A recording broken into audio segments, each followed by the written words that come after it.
নমস্কার বন্ধুরা, কাঁঠাল খেতে কিন্তু আমার একদমই ভালো লাগে না, কিন্তু এই কাঁঠাল দানা এটা কিন্তু আমার ভীষণ প্রিয়। এর বিভিন্ন রেসিপি ট্রাই করতেও ভালো লাগে, নর্মাল কোনো তরকারিতে দিলেও আমার খুব ভালো লাগে।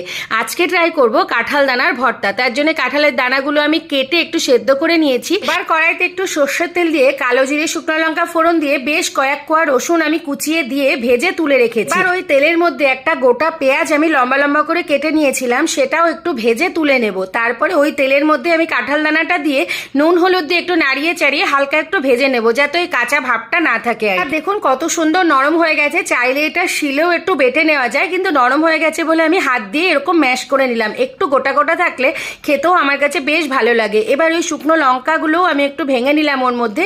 পেঁয়াজের সাথে ওই কাঁঠাল দানাটা খুব সুন্দর করে ভালো করে মেখে নেব। খুব সুন্দর করে মিশিয়ে নিয়ে ওপর থেকে একটু সর্ষের তেল আমি ছড়িয়ে দেব, দিয়ে গরম ভাতে খেতে এটা জাস্ট দারুণ লেগেছিল। অবশ্যই একবার ট্রাই করে দেখতে পারেন।